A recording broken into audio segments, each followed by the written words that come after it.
If you've been following my channel for a while now, you've probably come to two unrelated conclusions about me. I'm a huge nerd, and I'm gay as hell. These two facets of my personality are something I wear as a badge of pride. One from early childhood, and the other by the time I reached my mid-20s. I'm a homosexual! I'm a homosexual! Superhero movies, video games, and girls are a sort of trifecta that make up a big part of who I am today.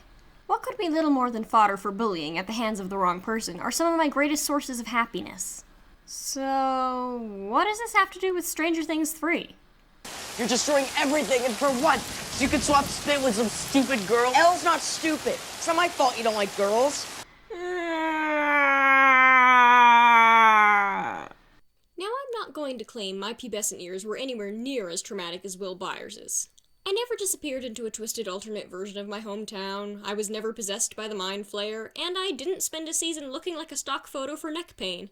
For that matter, I'm sure these traumatic events play a large part in Will's apparent Peter Pan syndrome. But the subtext, people! The subtext! I don't think you're gonna think it's gross when you fall in love. I'm not gonna fall in love. And you drew this big spaceship. But it wasn't from a movie. It was your spaceship. A rainbow ship is what you called it. Do you want to dance? And also sometimes just straight up text. Lonnie used to say he was queer, called him a fag. Is he? He's missing! Like Will, I was always considered an easy target of sorts. Nerdy, sensitive, and deeply anxious, it's easy to feel like an outcast, even among your own group of more confident friends. Even at a young age, they look out for you, and it seems more often than not that either they or your parents are constantly rescuing you from unpleasant situations. So with all this fresh in my mind, when Will took a baseball bat to the artifacts of his childhood, it felt entirely too real. Like so many other nerdy queer kids, I've been there. You grow up with this circle of geeky friends, and you think you'll laugh together about the Lord of the Rings and X-Men for the rest of your lives. But slowly, one by one, they grow up.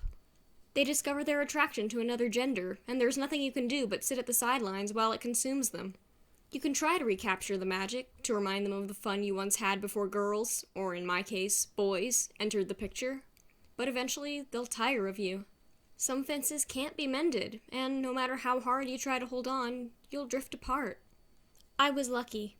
When I moved away from my childhood home at the age of 15, I met a group of amazing queer kids who welcomed me into the fold despite my reluctance to accept my own sexuality. They were artists, writers, free spirits. Most importantly, they were unapologetic geeks. I hope to God that circle of friends is waiting for Will, wherever the Byers family is headed next. When you're in the closet, it can feel like something dark is living inside of you. A cold chill runs up and down your spine when you think or look at something you feel you shouldn't have.